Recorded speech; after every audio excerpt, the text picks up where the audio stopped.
Welcome back to We're Not Really Here. My name's Kyle Walker. I'm joined by Kevin Horlock, Paul Dickoff and Stephen McInerney, aka Esteemed Company. We're going to try and break down that first half as Manchester City are left 0-0 against Marseille in the final group game of the Champions League. Paul, I'll come to you first. First 45 minutes.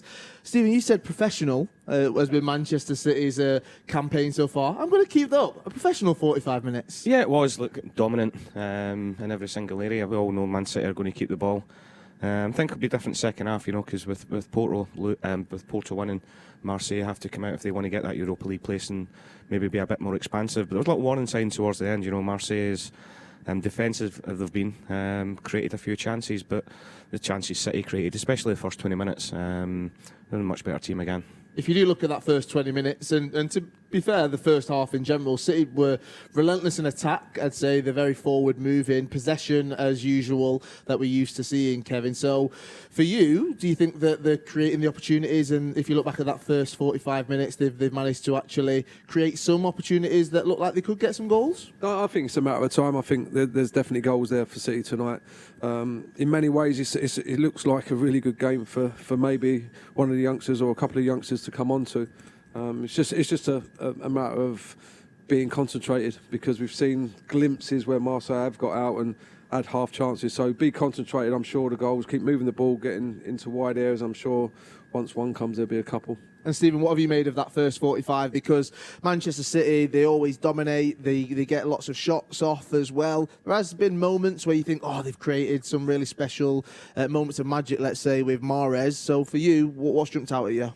Yeah, it's been all right so far. I wouldn't say it's been a classic or anything like that, but there is it's clear that the players are taking it seriously. That they're obviously trying to win, and I do think actually we will probably see a slightly better City in the second half as well. I think it's one of those things where you can tell that he's going pretty well. But Guardiola will get him in the dressing room and go, "How about we try this?" Obviously, he's been watching from the sidelines. You'll see areas that City can exploit. He'll probably just try and get people like Foden on the ball a little bit more, and maybe try and bring Torres into the game a bit. But so far, he's kind of very much job done. But I'm hoping we probably see some changes in the second half as well. That's one thing I do love about Pep Guardiola is no matter the score, no matter if you're winning 5-0, if you're drawing 0-0 in the final game of the Champions League group stages, he's always wanting more. He's always willing to talk to the players, to pull them over, to coach them and manage them, and that's what makes him special. And they'll want to go out there in that second half, because I'm guessing right now he's telling them exactly what he wants for them. Absolutely. From the And that's one of the many reasons why he's the best coach in the world.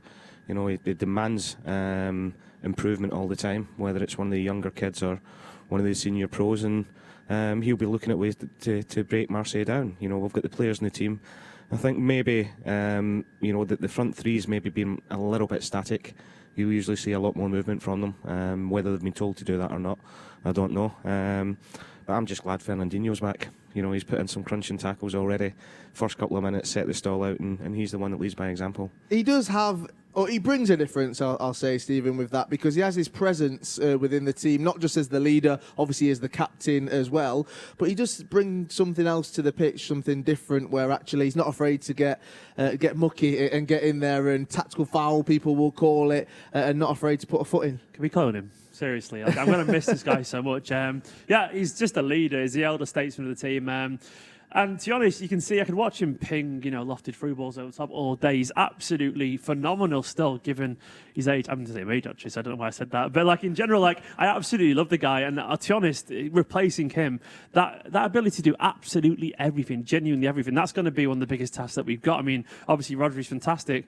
Fernandinho, man, how can you replace someone like him? He's absolutely majestic. I want him in the team as well at the weekend, personally. Yeah, I think he does add so much to it. And linking up with Gundogan as well, Kevin, I feel like we've talked about Ilkay Gundogan. The job that he does goes unappreciated at times, unknown, but he just seems to be lurking in the centre of that park, and he's actually looking for that one pass that's going to break the entire defence. Yeah, you just need a good balance, don't you? Obviously, all players do different roles in certain teams, and he does. He ticks the ball over. He can pick a pass out. He can score goals.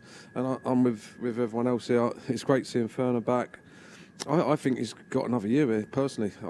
I know he's not been offered it as yet, but I don't see why he wouldn't be. He looks like he's in shape. He looks like he still loves being a Manchester City footballer, so it's maybe something to look out to. That's what I was going to say. He looks like he can still do it, Paul. He looks like he still commands the area. He can still keep up with the pace of the game. If not, he's setting the pace of the game at times. Yeah, he does, but he's so experienced and so clever up there. You know, he doesn't have to run around like he maybe did 5-6 years ago. You know, his positional sense is unbelievable. Always seems to be in the right place at the right time. Knows when to give away tactical free kicks. Knows when to sit off a little bit.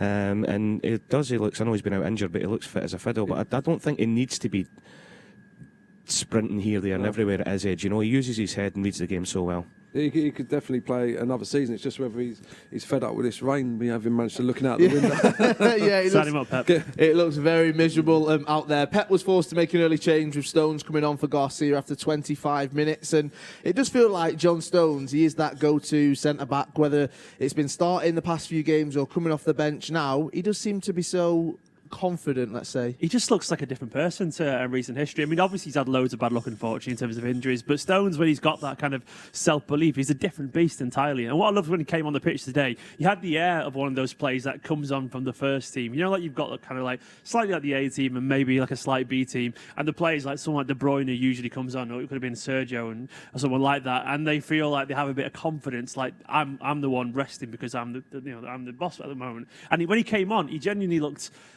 he just looked so confident and so bold, and I love that because that's the John Stones that you want to see, the guy that we know could genuinely be one of the best centre-backs in world football if he finds that consistency. And at the moment, he's like currently one of the first names on the team sheet, and probably deservedly so, because he just looks like this could genuinely be his season, and I love it.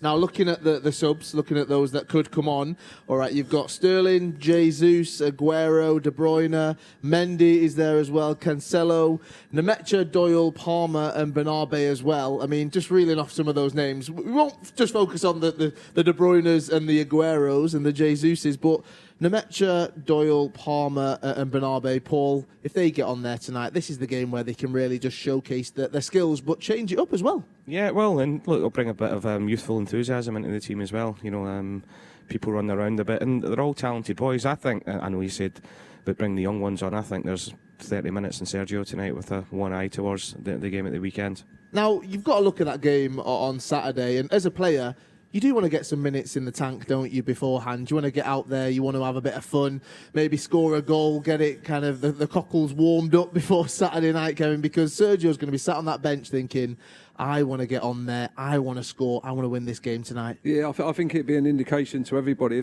if Sergio gets on tonight, he's going to figure in the game the weekend. We don't know where he is exactly with the niggles that he's had, but I for one would like to see him get some minutes today, and along with the lad Palmer. Hopefully we will do. We'll see what happens in that second half. Make sure you do keep on getting in touch with us, all right? Use that hashtag WNRH. We're still trying to decipher the mystery blue. Who do you think this is right here, okay? Tweet your guess using that hashtag WNRH. We want to hear from you at the end of the show. We will be back post-match, and we'll hopefully have a few names of you guys that at home that have got it right. Okay, second half is coming up. Manchester City, they're hosting Marseille at the Etihad. It's currently goalless, but there's a big 45 minutes to go, and we will be back to dissect this game post-match, so make sure you come and join us here as well. We'll see you there. This unusual season comes to an end, and it's a mixture of fortunes for Manchester City.